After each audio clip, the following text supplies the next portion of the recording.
आधुनिक तंत्रज्ञानाची जोड देत शेतीला नवे यश मिळवून देणारे 2 प्रेरणादायी युवा शेतकरी उजेड येथील मेहबूब पटेल आणि बिलाल पटेल यांनी शहरातील नोकरीची संधी नाकारत वडिलोपार्जित शेतीची जबाबदारी स्वीकारली. ठिबक सिंचन, माती परीक्षण, सेंद्रिय खत, सुधारित पीक नियोजन आणि दुग्ध व्यवसायाच्या यशस्वी सांगणीतून त्यांनी शेती अधिक शाश्वत आणि फायदेशीर बनवली. स्वतःच्या यशाबरोबरच परिसरातील शेतकऱ्यांनाही आधुनिक शेतीचे मार्गदर्शन करत त्यांनी आदर्श निर्माण केला आहे. एकमत वर्धापन दिन गौरव 2026 अंतर्गत कृषी क्षेत्रातील उल्लेखनीय योगदानाबद्दल मेहबूब पटेल आणि बिलाल पटेल यांचा सन्मान करताना आम्हाला आनंद होतो. नमस्ते, मी मेहबूब मस्तान सय्यद, राहणार उजेड, तालुका शिराळा, जिल्हा लातूर. मी जी शेती करत आहे ही वडिलोपार्जित आहे. मला पूर्ण 50 एकर शेती आहे.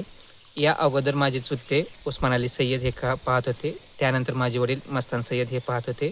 वडिलांच्या सोबतीनंच शेतीची आवड असल्यामुळं लहानपणापासूनच शेतामधील कामं आणि त्यातील उत्पन्न याचा ताळमेळ ही वडिलांसोबत आणि चुलत्यासोबत पाहत आलेलो आहे. शेती सध्या थोडीशी नुकसानाची अशी वाटत आहे, परंतु शेतीमध्ये सध्या असलेली आधुनिकता व विज्ञानाची जोड याचा जर संगम शेतकऱ्यांनी केला तर शेती ही पूर्णतः फायद्याचीच आहे.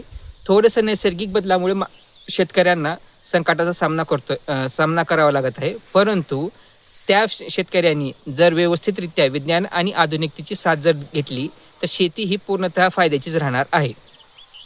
शेतकऱ्यांनी जी केलेली गोष्ट आहे, मी पाहून आलेली शेती पश्चिम महाराष्ट्र असो किंवा दुसरीकडली कुठलीही शेती असो, त्यामध्ये जी बदल केलेली आहे त्या अनुषंगाने मी थोडे करत बदल केलेले आहे. यावर्षी माझ्याकडे SRT नुसार 17 एकर सोयाबीनची टोकन पद्धतीने लावण करण्यात आलेली आहे.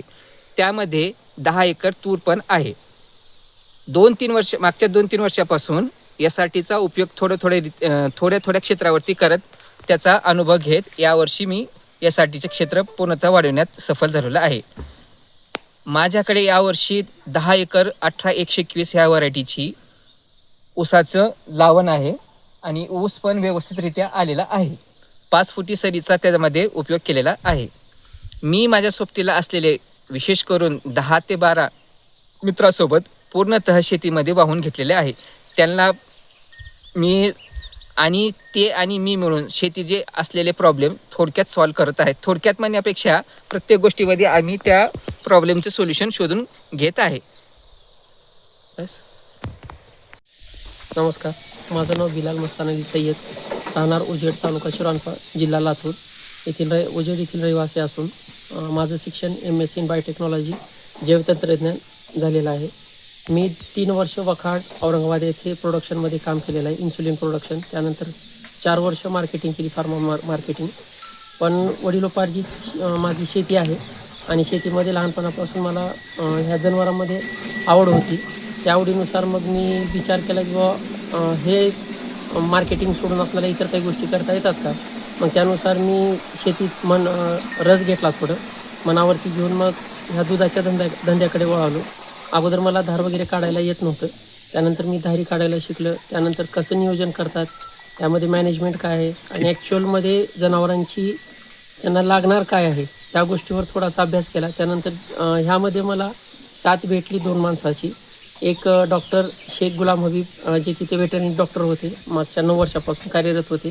त्यांचं मार्गदर्शन भेटलं. आणि पशुखाद्यामध्ये आणि त्यांचं वैरण यांचं नियोजन कसं लावतात यांच्यासाठी मी आमच्या इथं जे एकदम अनुभवी दूध डेअरीचे व्यवसाय करतात, जे सतपाल रेड्डी आणि विपिन रेड्डी आहेत, त्यांच्या मार्गदर्शनाखाली वैरणीचं नियोजन केलं. आणि जे काही साथ पाहिजे होती मेडिकल लाईनमध्ये ते मला डॉक्टर शेख करून भेटली. त्यानंतर मी माझ्या जी म्हशी आहे ते पूर्ण गावरान म्हशी आहे. आणि मी अगोदर 1 म्हशीपासून चालू केलेला होता व्यवसाय. त्यानंतर वाढवत मी 12 म्हशी केलं. त्यानंतर 3-4 गाई केलं. आणि हे जे म्हशी आहेत ते आपले लोकलच आहेत, जे की एक हरियाणा लेवलच्या म्हशीच्या कॉम्पिटिटिव्ह लेवलपर्यंत दूध देतात. जेणेकरून माझ्याकडे पहिलं पण आहे, दुसरं पण आहे. आणि माझ्या गावातली काही म्हशी आहेत ज्यांची दूध कॅपॅसिटी दिवसाला 12 ते 13 लिटर देतात. जे कमी व्यवसायातून हा माझा पहिला शेड आहे, जे की मी कमी खर्चात तयार केलेला होता आणि कमी भांडवलमध्ये माझ्या 12 म्हशी बसवत होते. त्यानंतर मी तिकडं 16 ते 20 म्हशीचा तबेला केलेला आहे. हे सर्व मी दुधावरती करतो. आणि ह्यामध्ये 50% मार्जिन आहे, पण एवढंच आहे. संकलन किती आहे दुधाचं? डेली माझं आता सगळ्या गाभण आहेत आणि 5-7 दुधाचे आहेत, तरी पण दिवसाला 25 ते 30 लिटर होतं. आणि ज्यावेळेस हे हळदतील दिवसाला 70 ते 80 लिटर माझं कलेक्शन होतं. त्यामध्ये 10 लिटर काही दुधाचे वरवे आहेत घरगुती, जे ते 70, डेअरीचं नाव? आणि जे काही 50-60 लिटर दूध जातं ते अमूल डेअरीला जातं. आणि ह्यांच्यामध्ये 50% मार्जिन आहे. मेहनत तर प्रत्येक ह्याच्यात करावंच लागते. एक शेतीला साथ आणि शिक्षणाला हे करून मी केलेलं आहे.